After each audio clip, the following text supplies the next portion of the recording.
देखो class 12th के सभी स्टूडेंट, मैं फिजिक्स के चैप्टर करा रहा हूँ। मैं फिजिक्स का फर्स्ट चैप्टर मास्टरमाइंड का, और इसका विस्तृत क्वेश्चन चल रहा है। और विस्तृत क्वेश्चन क्या है कि किसी वैद्युत द्विध्रुव के कारण अक्षीय स्थिति अनुदैर्ध्य स्थिति में किसी बिंदु पर वैद्युत क्षेत्र की तीव्रता का व्यंजक प्राप्त करना है। अब देखो ज़रा ध्यान से सुनेंगे, इसमें क्या करना है, कैसे करना है। ये question very very most important. इसके बेस पर आंकिक प्रश्न भी आते हैं और ये प्रूफ करने के लिए भी आ सकता है। और उम्मीद है कि 100% इसके चांस हो सकते हैं, क्योंकि 2-3 साल से क्वेश्चन आ नहीं रहा है, इसलिए बहुत मोस्ट है। ज़रा ध्यान से सुनेंगे। देखो यहाँ पर क्या चीज़ है जो मैं बताता रहूँगा, आपको ध्यान से सुनना है, बिल्कुल ध्यान से। इसमें कह रहा है कि वैद्युत द्विध्रुव की अक्ष पर स्थित किसी बिंदु पर वैद्युत क्षेत्र की तीव्रता अक्षीय अथवा अनुदैर्ध्य स्थिति में ज्ञात करनी है। अब ज़रा ध्यान से सुनना है इसके आंसर में। देखना, जो मैं बताने वाला हूँ, समझाने वाला हूँ, तो ये जो मैं अब बताने वाला हूँ, जो मैं आपसे बोलने वाला हूँ इस प्रश्न के उत्तर में, वही कॉपी में लिखना होता है। ज़रा ध्यान से सुनना है कैसे। देखिएगा, मान लो ये एक बिंदु मेरा ए है, जस्ट इसके सामने वाला बिंदु मेरा वी है, और इन ए बिंदु और वी बिंदु, बिंदु ए पर मैंने माइनस के क्यू आवेश दिया और बिंदु वी पर मैंने प्लस के क्यू आवेश दिया। और ए और वी जो बिंदु हैं वो के परावैद्युतांक माध्यम में स्थित है। बिंदु ए और बिंदु वी के बीच में एक बिंदु ओ है, बिंदु ओ है। वास्तविकता में बिंदु ओ ही के परावैद्युतांक माध्यम में स्थित है। बिंदु ओ से आर दूरी पर, बिंदु ओ से आर दूरी पर कोई बिंदु स्थित पी है, और जहाँ मुझे क्या ज्ञात करनी है, वैद्युत क्षेत्र की तीव्रता ज्ञात करनी है। क्या ज्ञात करनी है? वैद्युत क्षेत्र की तीव्रता E1, वैद्युत क्षेत्र की तीव्रता E2, और कुल जो तीव्रता है वो मेरी क्या है, E। बात समझ में आई है? अब ज़रा ध्यान से सुनना। मैंने ये कहा था बिंदु A और V के बीच जो बिंदु है वो O है, जो के परावैद्युतांक माध्यम में स्थित है। बिंदु A पर माइनस के क्यू आवेश दिया गया है, बिंदु V पर प्लस के क्यू आवेश दिया गया है। बिंदु O से R दूरी पर कोई बिंदु P स्थित है, जहाँ पर विद्युत क्षेत्र की तीव्रता ज्ञात करनी है। अब ज़रा ध्यान से सुनेंगे। बिंदु A और O के बीच की जो दूरी है वो है मेरी L, और बिंदु O से B तक के बीच की दूरी है वो क्या है, मेरी L। अगर मैं कुल दूरी की बात करूं तो मेरी कुल दूरी कितनी है, 2L। बिंदु A और V के बीच की जो कुल दूरी है वह कितनी स्थित है, मेरी 2L स्थित है। और यहाँ पर मुझे क्या ज्ञात करनी है, बिंदु O से R दूरी पर विद्युत क्षेत्र की तीव्रता। अब ज़रा ध्यान से सुनना। देखिए यार, मैंने इसको क्यों लिखा। बिंदु V से और बिंदु P तक के बीच की दूरी की अगर मैं बात करता हूँ, तो यहाँ पर ये जो R दूरी है, ये जो R दूरी है, इसमें से जो एक्स्ट्रा दूरी है ये मैं माइनस कर दूंगा L, तो मुझे बिंदु V और P के बीच की दूरी ज्ञात हो गई। अब बिंदु ये मेरा A है और ये बिंदु मेरा P है। मैं यहाँ से A से P तक के बीच की दूरी चाहता हूँ। बिंदु A से P तक के बीच की दूरी अगर मैं चाहता हूँ तो मुझे क्या ज्ञात करना होगा कि जो ये बिंदु O से बिंदु P तक के बीच की जो दूरी है, बिंदु O से बिंदु P तक के जो बीच की दूरी है वो मेरी R है। एक्स्ट्रा जो दूरी है मेरी वो कितनी है, L। और जो एक्स्ट्रा दूरी है ना वो मैं जोड़ दूंगा, क्योंकि मुझे वो चाहिए, क्योंकि मैंने एक्स्ट्रा दूरी ले ली। बात समझ में आई?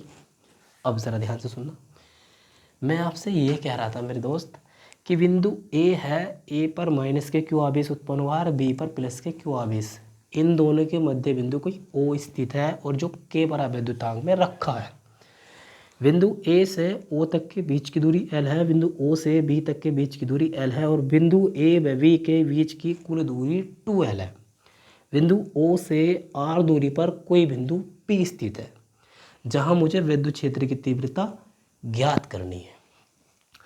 बिंदु B से बिंदु P तक के बीच की दूरी R माइनस के L है, तथा बिंदु ए से बिंदु पी तक के बीच की दूरी आर प्लस के एल है।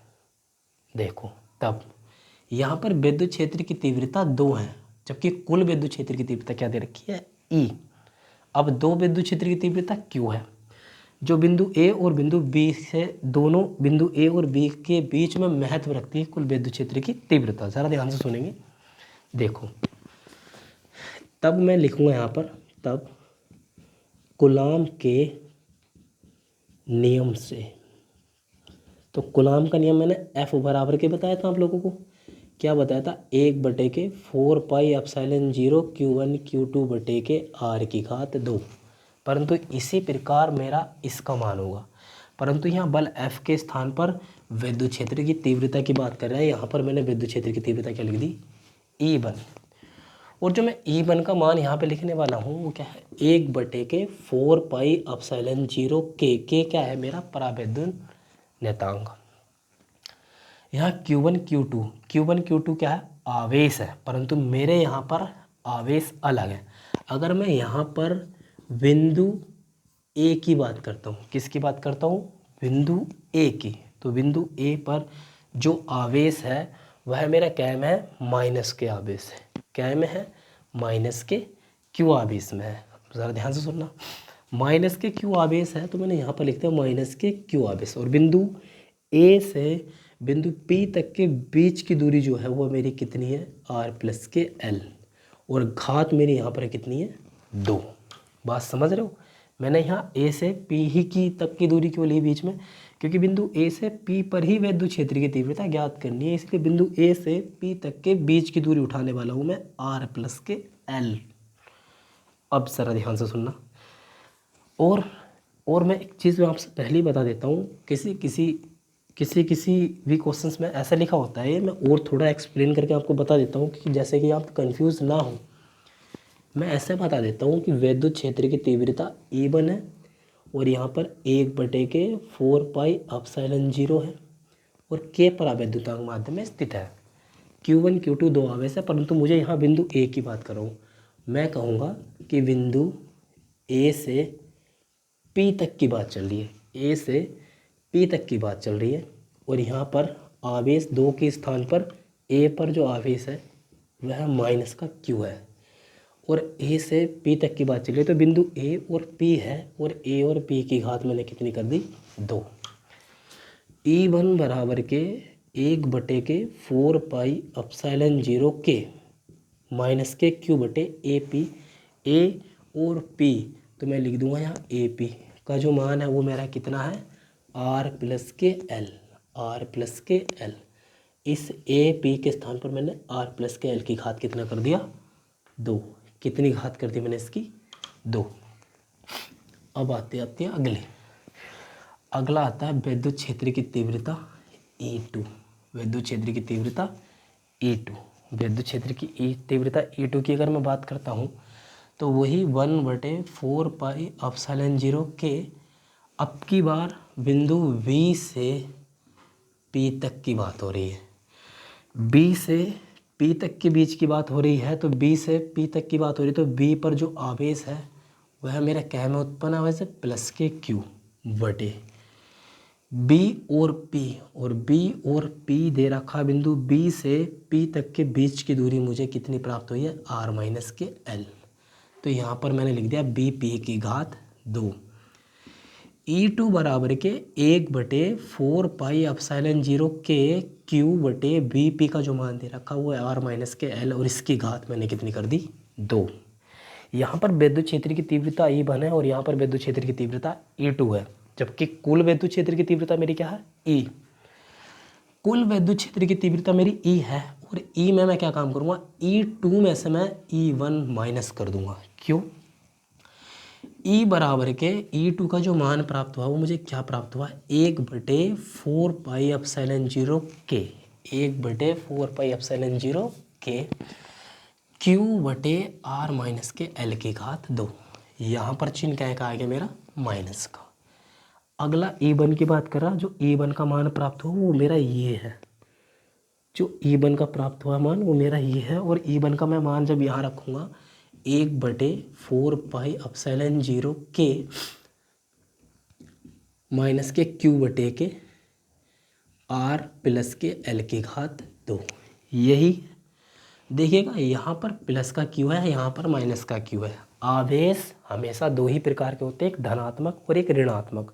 धनात्मक और ऋणात्मक आवेश का मतलब ये हो गया कि आवेश, कुल आवेश मैंने क्या मान लिया, क्यू। तो इसके माइनस और प्लस चिन्ह हट जाए तो कोई फर्क नहीं पड़ता, क्योंकि मैंने कुल आवेश क्यू माने हैं। क्यू आवेश का मतलब ये हो गया, आवेश दो प्रकार के होते हैं, धनात्मक और ऋणात्मक। तो अगर कुल आवेश मैंने क्यू माना तो इस धनात्मक आवेश पर भी कुल आवेश क्यू माना है, और इस ऋणात्मक आवेश पर भी मैंने क्या माना, आवेश क्यू ही माना है। अब ज़रा ध्यान से सुनेंगे।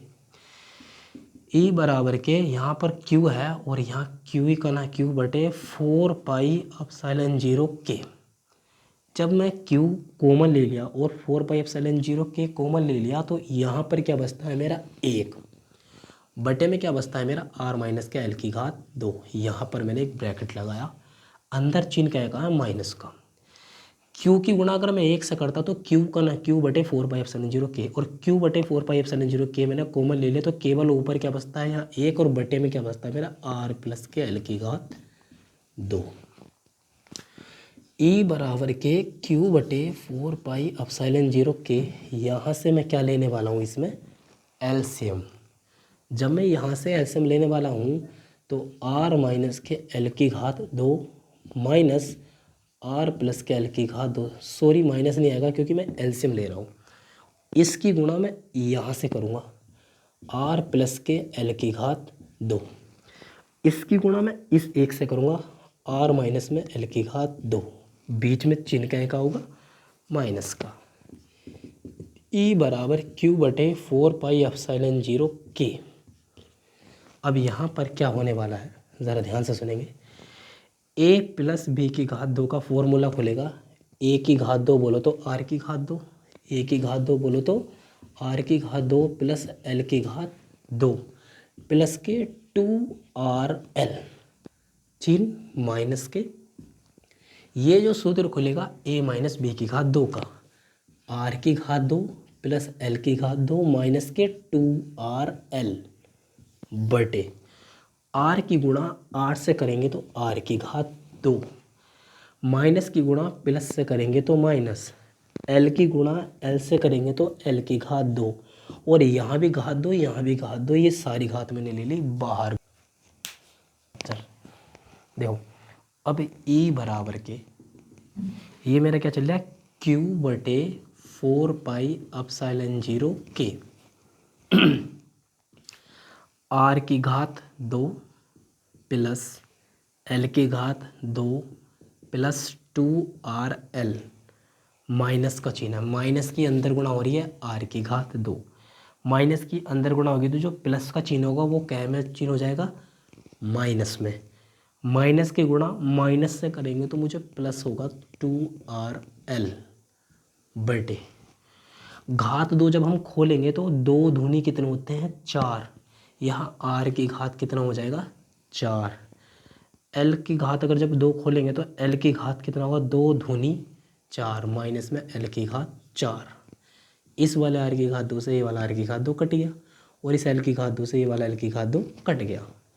ई बराबर के क्यू बटे 4 पाई एप्सिलॉन 0 के 2RL जो होते हैं टोटल मेरे 4L होते हैं, आर की घात 4 माइनस में एल की घात 4। देखिएगा, मैं यहाँ पर एक चीज़ आपसे बता देना चाहता हूँ, इस चित्र पर ध्यान दो। आर का मान बड़ा है किसकी अपेक्षा, एल की अपेक्षा, क्योंकि एल का मान इतना है और आर का मान बड़ा है। आर बड़ा है एल की अपेक्षा, इसलिए एल बराबर में क्या रखने वाला हूँ 0 रखने पर। ज़रा ध्यान से सुनना। ई बराबर क्यू बटे 4 पाई एप्सिलॉन 0 के, तो इस 4RL बटे आर की घात कितना है 4, माइनस में एल के स्थान पर मैं 0 रख दूंगा, और 0 की घात कितना होगा 4, और 0 की घात 4 आया है, और 0 की घात 4 खोलेंगे तो आंसर 0 ही आएगा, परंतु आर की घात 4 बचेगा। क्यों बचेगा, क्योंकि इसके बाद माइनस है, तो यहाँ 0 की घात 4 का कोई मान नहीं होता, इसे मिटा देंगे। इस वाले आर से ये घात 4 कट जाएगी तो घात कितनी बचने वाली है 3। क्यों, क्योंकि ये घात 1 है और इस आर से ये वाली 4 घात कट गई तो कितनी बची 3। ई बराबर के क्यू बटे 4 पाई एप्सिलॉन 0 के 4 L बटे R की घात 3। अब ज़रा ध्यान से सुनना, यहाँ देखो इस वाले 4L को जो मैं तोड़ने वाला हूँ ना, 2 गुणा के 2L करके तोड़ने वाला हूँ, क्योंकि 2 की गुणा 2 से करेंगे 2 दूनी 4L हो जाएगा। ए बराबर के इस Q को मैं यहाँ से हटाऊंगा तो मेरा यहाँ पर 1 बजेगा 4 पाई एप्सिलॉन 0 के। अब Q देखो कहाँ जाएगा, ये वाला 2 ऐसे का ही ऐसे ही, फिर 2L गुणा Q मैंने यहाँ पर लास्ट में पहुँचाया बटे में R की घात 3, और 2L गुणा के Q द्विध्रुव आघूर्ण का सूत्र होता है P का, और E बराबर के 1 बटे 4 पाई एप्सिलॉन 0 के। इस 2L गुणा के Q का मान जो होता है वो P होता है, और जो सूत्र का 2 है वो तो है ही, और ये जो P है ये रहा बटे में R की घात कितना है 3, और यही सूत्र मुझे क्या करना था, प्रूफ करना था। यही मेरा क्या है, आंसर है। देखिए सब लोगों से देखिए मैंने जैसे चित्र के अकॉर्डिंग सारे मान रखे, चित्र के अकॉर्डिंग सारे मान रखे, और सारे मान रखने के बाद मुझे प्रूफ ये वाला सूत्र हुआ। और कैसे कैसे रखें, किस किस तरह से रखें, अगर एक बार आपको समझ में नहीं आता है तो आप लोग मेरी वीडियो को फिर से वापस में देख सकते हैं, और आप लोगों की जो भी प्रॉब्लम्स आए वो मुझे कमेंट में लिख सकते हैं, मैं आपकी प्रॉब्लम सॉल्व करूँगा। सबसे दूसरी बात, अभी मेरे दोस्त अभी केवल मैंने ये प्रूफ किया था, इसके बारे में लिखा नहीं था, मैं मात्र समझा रहा था, और जो मैं आपको समझा रहा था इस चित्र के बारे में वही आपको कॉपी में लिखना है। फिर से ज़रा ध्यान से सुनेंगे। बिंदु ए था, बिंदु ए पर माइनस के क्यू आवेश, बिंदु बी था प्लस के क्यू आवेश उत्पन्न हो रहा है। मैंने 2 बिंदु लिए थे और दोनों के दोनों बिंदु किस माध्यम में स्थित थे, के बराबर विद्युतांक माध्यम में स्थित थे। बिंदु ए और बिंदु बी के बीच जो बिंदु था वह ओ था। बिंदु ओ से आर दूरी पर मुझे विद्युत क्षेत्र की तीव्रता ज्ञात करनी थी, तो बिंदु ओ से आर दूरी पर कोई बिंदु पी है और जहां मुझे विद्युत क्षेत्र की तीव्रता ज्ञात करनी है। उसके बाद आपको मैंने बता देता, बिंदु ए से बिंदु बी तक की बीच की दूरी कुल 2L है, और बिंदु ए से बिंदु ओ तक के बीच की दूरी L, और बिंदु ओ से बी तक के बीच की दूरी L। बिंदु ए से बिंदु P तक के बीच की दूरी अगर मैं काउंट करता हूँ तो R प्लस के L, और बिंदु B से P तक के बीच की दूरी करता हूँ तो R माइनस के L। तब मैंने ये सारा का सारा प्रूफ किया, और इसी प्रकार तुम्हें करना है। जो मैंने इस चित्र के बारे में समझाया है वही तुम्हें लिखना है। Okay, thank you.